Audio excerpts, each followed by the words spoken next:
হৃদয়ে যদি লেখো নাম সে নাম রয়ে যাবে, তাই তো? আর এখন যখন আমরা দেওয়াল লিখছি তখন ভয় পেয়ে সেই দেওয়াল মুছে দিতে হচ্ছে। এটা নির্বাচন কমিশনের একটা অর্ডার আছে যে যদি কারো দেয়াল লিখতে হয় তার কাছ থেকে মতামত নিয়েই দেয়াল লিখতে হবে।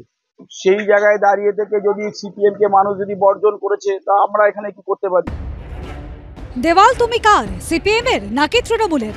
লোকসভার লড়াইয়ে দেওয়াল দখল ঘিরে রাজনৈতিক আকচাকচির বিরাম নেই। যাদবপুর লোকসভা কেন্দ্রের সিপিএম প্রার্থী সৃজন ভট্টাচার্যের দেওয়াল লিখনে কালির ছিটে। সিপিএম প্রার্থীর দেওয়াল লিখনের ওপর বড় বড় করে লেখা টিএমসি, কোথাও আবার চুনের প্রলেপ দিয়ে সৃজন ভট্টাচার্যের নামে পুরো দেওয়ালের লেখাটাই ঢেকে দেওয়া হয়েছে। তৃণমূল পরিচালিত রাজপুর সোনারপুর পুরসভার 21 নম্বর ওয়ার্ডের বিভিন্ন জায়গায় দেখা গেল এমনই ছবি। সিপিএম শিবিরের অভিযোগ, তৃণমূল কংগ্রেসের প্ররোচনাতেই রাতের অন্ধকারে তাদের দেওয়াল লিখন নষ্ট করে দেওয়া হচ্ছে, যদিও রাজ্যের শাসক দল তা মানতে নারাজ। কালীগঞ্জে বিজয়গড়ে কালকে ফ্লেক্স ছিঁড়েছে, পরশু রাতে যাদবপুরে কালি লাগিয়েছে, চালতাবেড়েতে কালি লাগিয়েছে, সোনারপুরে 21 নম্বর ওয়ার্ড পূর্বায়ন ওখানে দেয়াল লেখা মোছার চেষ্টা করেছে, কালি লাগিয়েছে।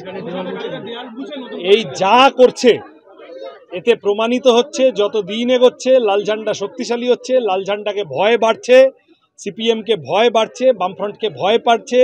এরকম দু একটা ছবি আপনি আমাদের দেখান, কারোর কাছে নামে যদি কোনো অভিযোগ করলে তো হবে না। অভিযোগটা তো শুধু করা যেতে পারে, কিন্তু তার তো প্রুফ দিতে হবে, আর ছবি তো মিথ্যে কথা বলবে না। সেরকম ছবি আমাদের দেখান যে কারোর আমরা কালি দিয়ে দিচ্ছি, কাউকে তাদের লেখার উপরে কোনো রকম ভাবে কালিমা লিপ্ত করেছি, একটা ছবি দেখান। বিনা যুদ্ধে নাহি দিব সুচক্র মেদিনীর মতো ভোট প্রচারে দেওয়াল দখল ঘিরে এ যেন বিনা যুদ্ধে নাহি দিব এক ফালি দেওয়াল। রঞ্জিত হালদারের রিপোর্ট, এবিপি আনন্দ, দক্ষিণ 24 পরগনা।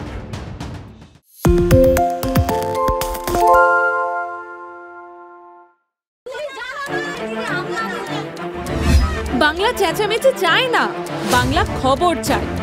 বাংলা খবর, বাংলার খবর। আরে চাটা দে। এই আমার একটা চা দেন। কি হলো আমারটা? বাংলা পক্ষপাত চায় না, বাংলা খবর চায়। বাংলা খবর, বাংলার খবর। সত্য অন্তহীন, সত্যের খোঁজও তাই, সত্য সন্ধানে তাই আমরা অক্লান্ত, অকুতভয়। এবিপি আনন্দ নতুন ভাবনার প্রতীক, যা মনে মুক্ত, তথ্যে যুক্ত এবং যাবতীয় সীমানার বাঁধন থেকে মুক্ত।